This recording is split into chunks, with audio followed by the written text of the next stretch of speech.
Bonjour à tous et bienvenue dans une nouvelle vidéo. Aujourd'hui on réagit à l'annonce du jour. Esteban Ocon et Alpine se sépareront à la fin de la saison 2024. C'était attendu, c'est tombé aujourd'hui et on va voir ce qu'on peut en dire. Voilà qui clôt en tout cas une semaine houleuse après l'accrochage à Monaco, un temps menacé d'une course de suspension au Canada, laissé totalement seul encore une fois face à une vague de haine qui l'aura fait réagir dans un long message sur les réseaux sociaux. Eh bien Esteban Ocon a vu aujourd'hui Alpine annoncer avec son accord qu'il vivait officiellement ces derniers mois au sein de l'équipe. La première chose qui vient à l'esprit, c'est obligé, c'est la tristesse. C'est la fin de l'équipe 100% française, du projet bleu-blanc-rouge qui avait gagné en Hongrie de plein de belles images, de plein de beaux espoirs, de belles promesses.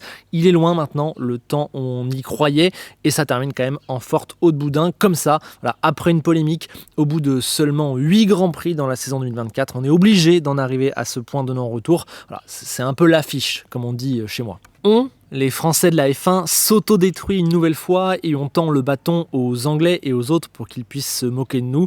Donc voilà, franchement, c'est une nouvelle qui premièrement est douloureuse. Le premier sentiment qui vient à l'esprit, c'est la déception, le gâchis. Maintenant, cette décision et cette réaction d'Alpine était absolument nécessaire. Le départ d'Ocon en fin de saison était devenu la suite absolument inévitable et logique à ce feuilleton puisque le duo avec Pierre Gasly ne peut plus durer dans cette équipe-là.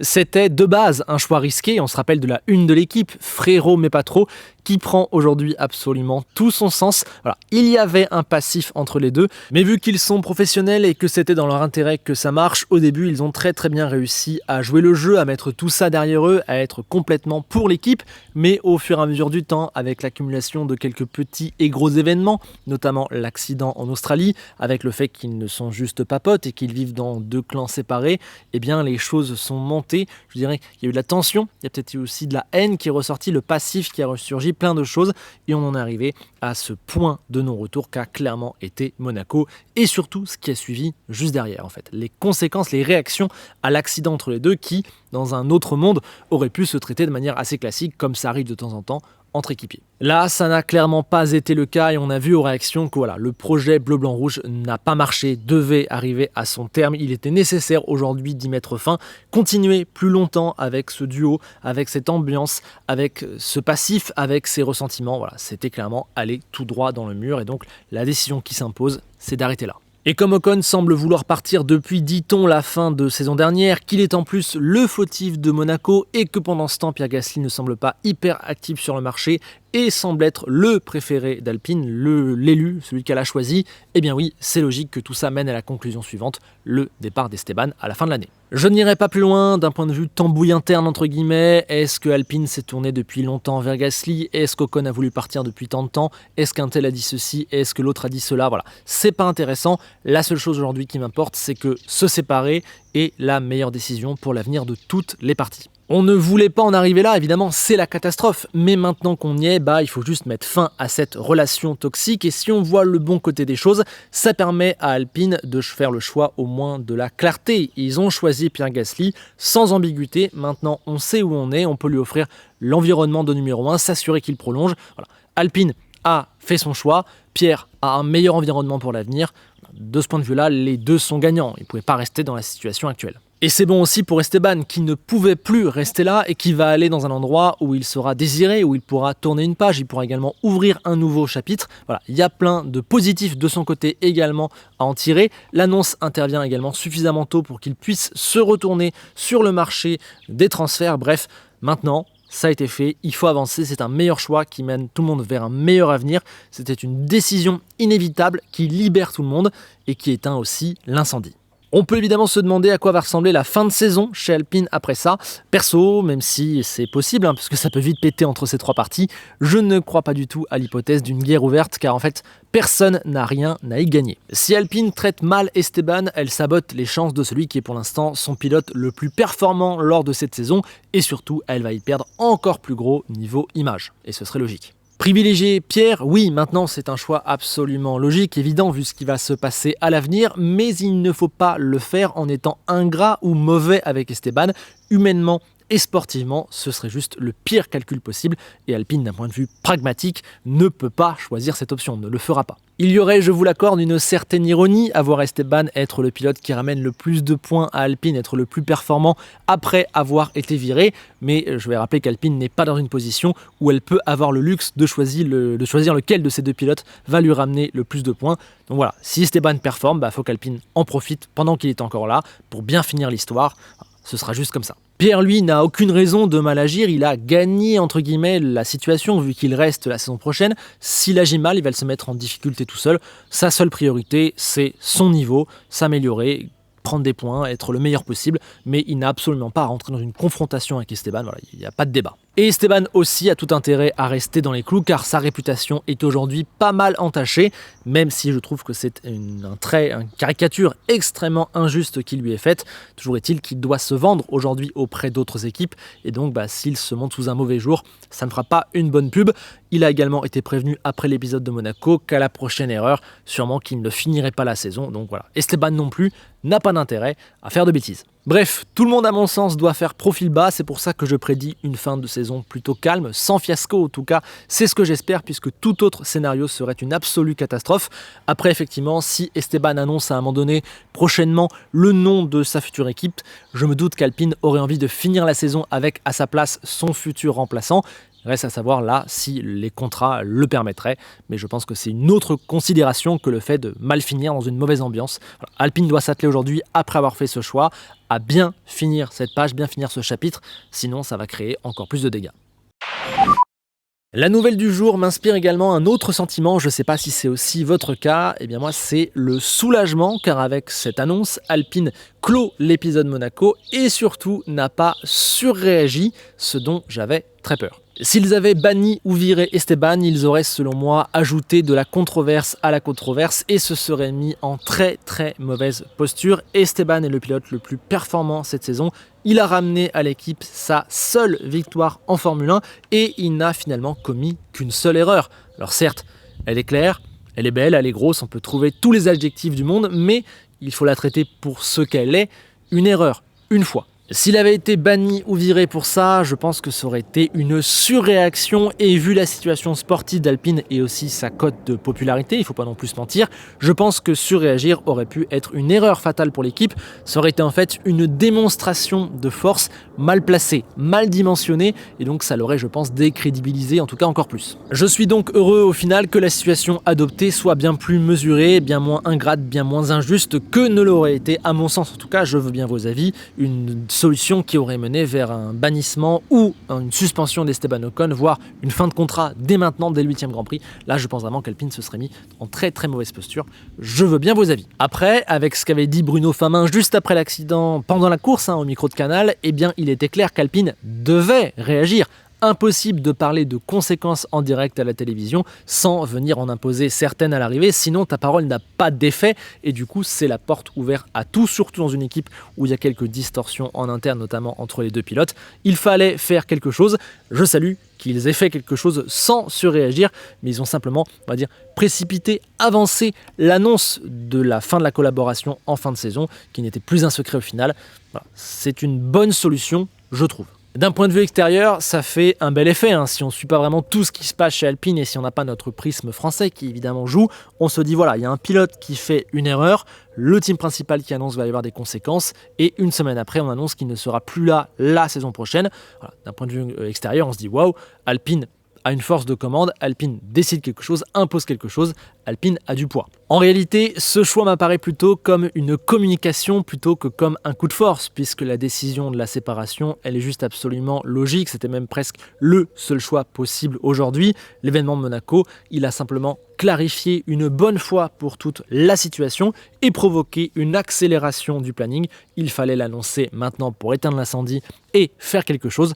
Voilà pour moi ce qui a mené à la décision du jour. Décision qui, je le redis, est pour moi la bonne car elle était purement inévitable. Maintenant, voilà, c'est clair. Au moins, ce clash aura permis d'arrêter l'hémorragie maintenant. La situation, elle est claire. On sait ce qu'Alpine a choisi pour la saison prochaine. Le destin d'Ocon, maintenant, il est clair aussi. Il doit trouver un siège ailleurs. Voilà. Au moins, on peut avancer dans de meilleures conditions parce que si on avait continué à laisser planer un doute sur plusieurs Grands Prix, ça aurait pu être de pire en pire. Là, au moins, stop, on sait. Bien, et maintenant, quelle suite au niveau du mercato, notamment déjà pour Esteban Ocon qui se retrouve sans siège. Alors personnellement, je ne suis pas inquiet pour son avenir, je pense qu'il sera clairement là en Formule 1 en 2025. C'est un pilote supérieur à beaucoup des pilotes qui se retrouvent sans siège. Sportivement, il n'est pas censé être en danger pour moi. Et en plus, ça fait déjà un moment qu'il discute avec d'autres équipes. Il a été déjà en fin d'année dernière l'une des premières rumeurs, l'un des premiers noms cités chez Audi. On rappelle que le management Mercedes est toujours autour de son cas et les négociations avec Haas seraient depuis plusieurs semaines à un stade plus qu'avancé. Il est l'une des meilleures options libres et il a des coups d'avance en coulisses. Bref, pour moi, c'est deux raisons qui font que je ne suis pas inquiet sur son cas. Je sais que certains ont peur, notamment car sa réputation en a pris un coup avec ce crash de Monaco. Voilà, après ses clashs par le passé avec Perez, avec Verstappen, avec Alonso, il commence vraiment à avoir l'image d'un pilote qui n'est pas team player. Mais perso, je trouve cette description très largement trompeuse, clairement injuste, je vais le dire. Peut-être qu'un jour, on aura l'occasion d'y revenir plus longuement dans une vidéo. Je ne vais pas me lancer maintenant dans les arguments, mais pour moi, je suis très largement en désaccord avec cette réputation. Et surtout, je ne suis pas certain qu'elle ait pris dans le paddock. Je ne pense pas vraiment que les équipes pensent comme ça en voyant Esteban Ocon.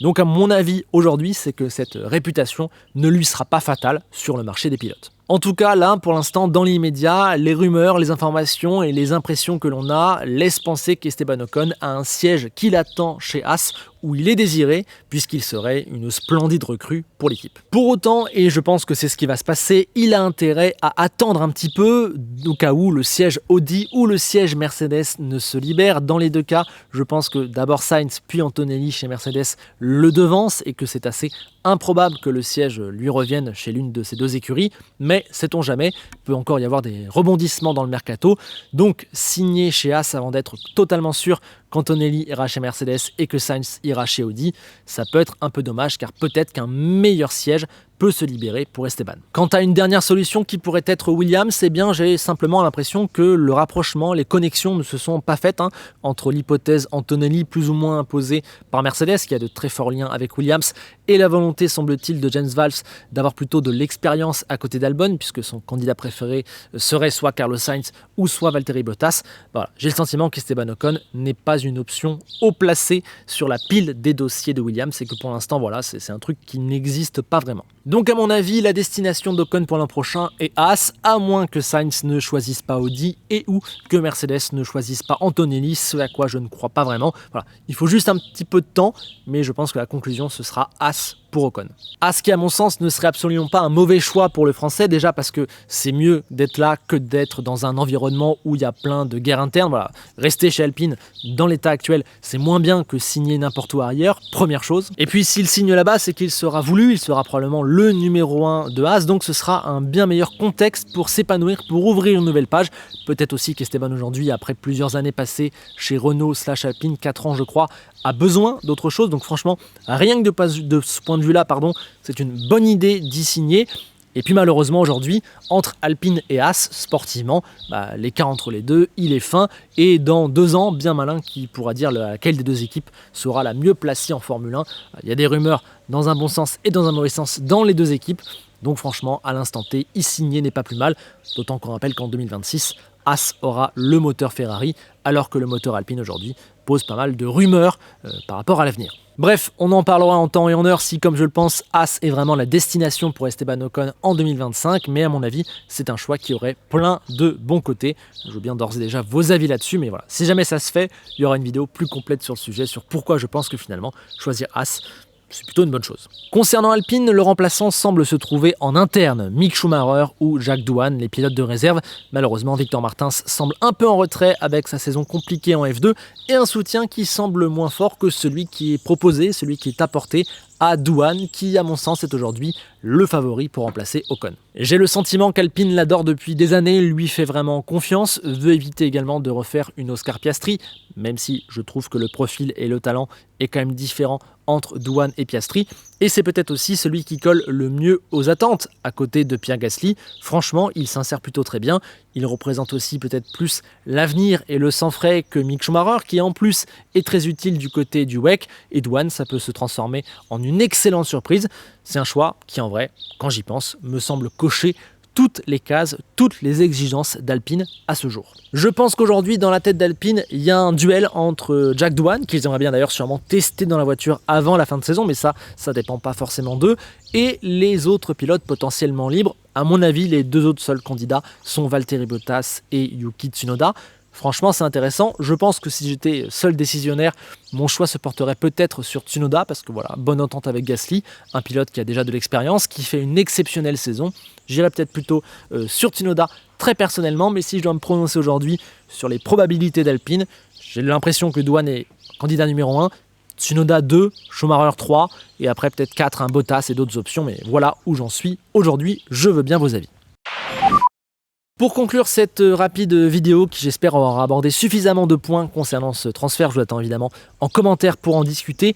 J'ai envie de dire qu'au final, le souci chez Alpine, sportivement et structurellement, il va bien plus loin que cette question d'Ocon et de Gasly, que cet accident, que cette polémique de Monaco. D'ailleurs, on peut même sûrement dire que Ocon et Gasly sont les deux choses qui marchent le mieux chez Alpine depuis quelques temps. S'il y en est même très mauvais, on pourrait dire que c'est les deux seules choses qui marchent comme elles devraient marcher chez Alpine. En tout cas, la situation finale, elle est claire. Le constat, il est clair. C'est un échec. Ocon-Gasly, ça n'a pas marché parce que l'écurie, la structure, n'a pas su vraiment gérer ces deux cas. Nous sommes arrivés, une nouvelle fois avec Alpine, à un nouveau point de non-retour. Et encore une fois, on se repose la question, comment faire fonctionner cette équipe? Vont-ils y arriver un jour? Encore une fois, on est coincé dans l'éternel recommencement. Et c'est pas parce qu'il y a eu un accident et qu'Ocon est jugé responsable, etc., qu'on doit oublier que le problème d'Alpine, il est extrêmement profond, qu'il n'y arrive pas. La réalité, c'est qu'ils sont 9e du classement et qu'ils ont encore changé de duo de pilote et qu'il s'est encore passé une polémique chez Alpine. Voilà, c'est très dur. Et maintenant, j'ai envie de penser que la deadline, c'est 2026, le grand changement, le moteur, etc. Si là, à nouveau, ça ne marche pas, ouais, je pense que ça pourrait commencer à ressembler au camouflet de trop. Donc Alpine est maintenant face au mur, face à son destin. Maintenant, ça doit marcher. Voilà, maintenant j'ai hâte de vous entendre à ce sujet. Que pensez-vous de cette décision à la suite de cette semaine assez houleuse du côté de l'écurie française? Où va aller selon vous Esteban Ocon la saison prochaine? Qui accompagnera Pierre Gasly? Je vous attends en commentaire pour en discuter. J'ai aucun doute sur le fait que ça vous aura fait réagir. Sur ce, merci de votre écoute. Pensez comme d'habitude au like et à l'abonnement si vous voulez me soutenir. Et on se quitte avec Enzo Ferrari qui note que décidément les duos 100% français en Formule 1, c'est pas franchement une réussite. Allez, à bientôt.